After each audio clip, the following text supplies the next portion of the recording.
Good morning, students. Today I am going to explain the first practical of cost sheet. See, this is the question. ये आपकी book का ही illustration 5 है. मैं आपको ये explain कर रही हूँ. जिन बच्चों के पास में बुक्स हैं घर पे वो इलस्ट्रेशन 5 और उससे आगे वाले लाइक 4, 6 ये कुछ सॉल्व करके देखिएगा इस बेस पे, और जिनके पास बुक्स नहीं है वो इसी क्वेश्चन को वापस से सॉल्व करके देखेंगे. सी, क्वेश्चन इस तरीके से होता है कॉस्ट शीट का. आपको ये एक्सपेंसेस गिवन है, ओके, और आपको ये नीचे दे रखा है prepare a cost sheet for the year. Means हमें एक ईयर की बनानी है, showing cost per unit for each item of expenses and also the total cost of production. Means आपको क्वेश्चन में उन्होंने क्लियर कर दिया है कि आपको कॉस्ट शीट बनानी है and per unit cost identify करनी है. सो मैंने आपको प्रीवियस सेशन में बताया था कि हम पर यूनिट कॉस्ट कब निकाल सकते हैं, जब हमारे पास में आउटपुट गिवन हो. आउटपुट यानी कि प्रोडक्शन. यहां देखिए क्वेश्चन में यूनिट सॉरी यूनिट मैन्युफैक्चर्ड 40,000. तो हेडिंग आया cost sheet, time period for the year, bracket में output which is given 40,000 units. Format particulars, ये डिटेल का कॉलम है, यहाँ बुक में बना हुआ नहीं है बट मैंने आपको जो फॉर्मेट बताया था उसके हिसाब से ये जो 56,000 वाला अमाउंट लिखा हुआ है ये आपका डिटेल का कॉलम है. ओके, यहाँ पे आप बना सकते हो. If you want you can draw detail. Okay,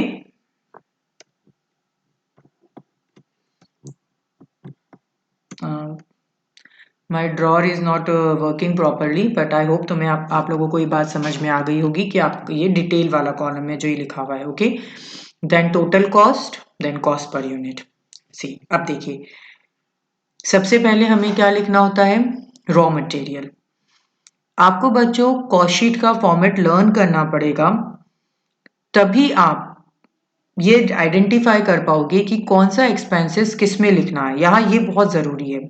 C, direct material, direct labour and direct expenses तो यूजुअली हमें क्वेश्चन में गिवन होते हैं. मोस्ट ऑफ द टाइम हमें सिर्फ रॉ मटेरियल यानी कि डायरेक्ट मटेरियल की वैल्यू निकालनी होती है.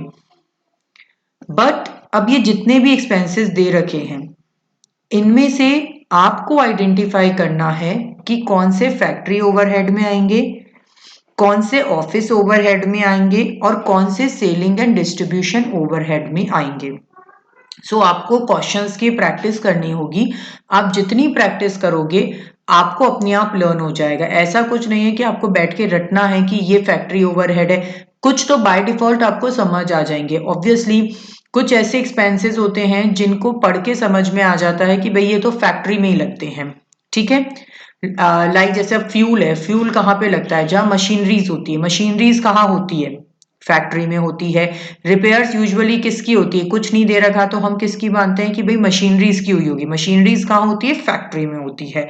ठीक है, ऐसे आपको आइडेंटिफाई करने पड़ेंगे. ओके, सो ये प्रैक्टिस पे ही होगा. आप जितने क्वेश्चंस की प्रैक्टिस करेंगे आप आइडेंटिफाई कर पाएंगे.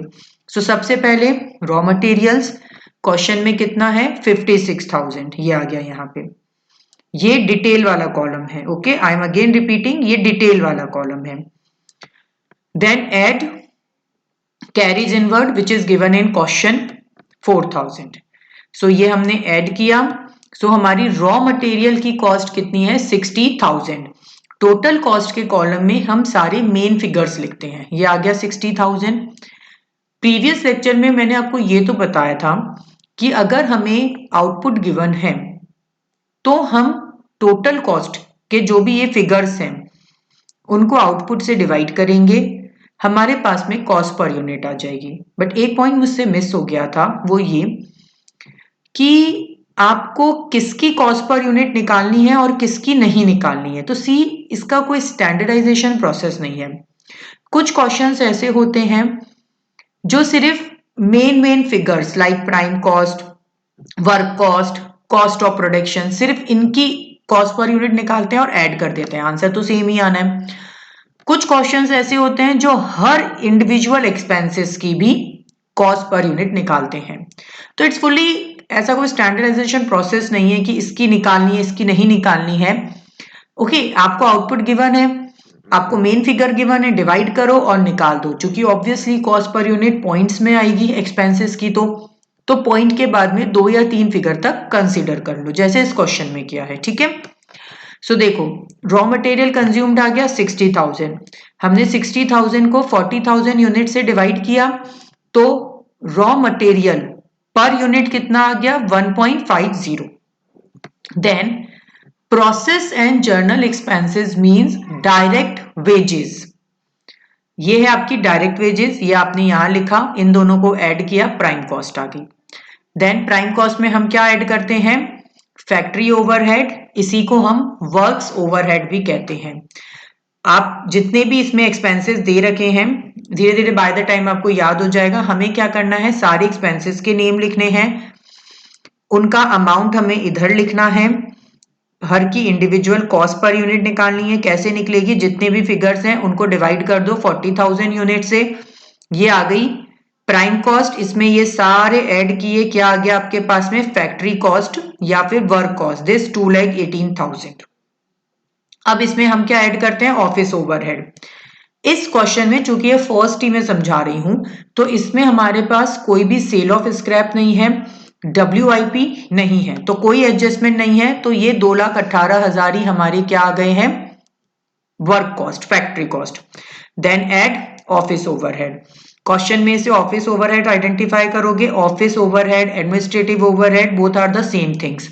नाम लिखे, अमाउंट लिखा, इनको डिवाइड किया 40,000 से, ये पर यूनिट आई।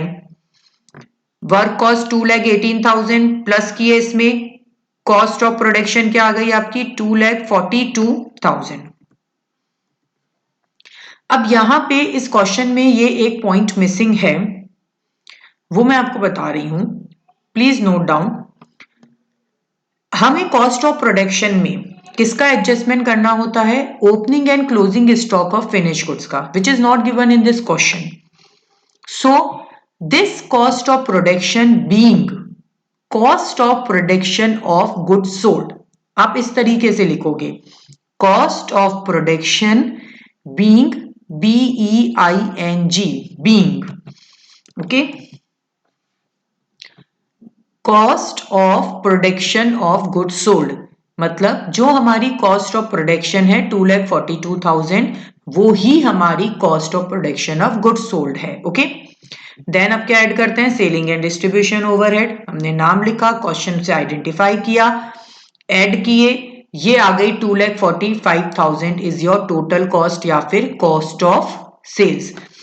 क्वेश्चन में हमें इसके आगे की इंफॉर्मेशन यानी कि सेल्स की कोई इंफॉर्मेशन नहीं दे रखी है, तो हमारा आंसर यहीं फिनिश होता है टोटल कॉस्ट पे। अगर सेल्स दी होती तो हम सेल्स माइनस टोटल कॉस्ट करके प्रॉफिट या लॉस फाइंड आउट करते। तो दिस इज द प्रोसेस कि आपको किस तरीके से कॉस्ट शीट प्रिपेयर करनी है।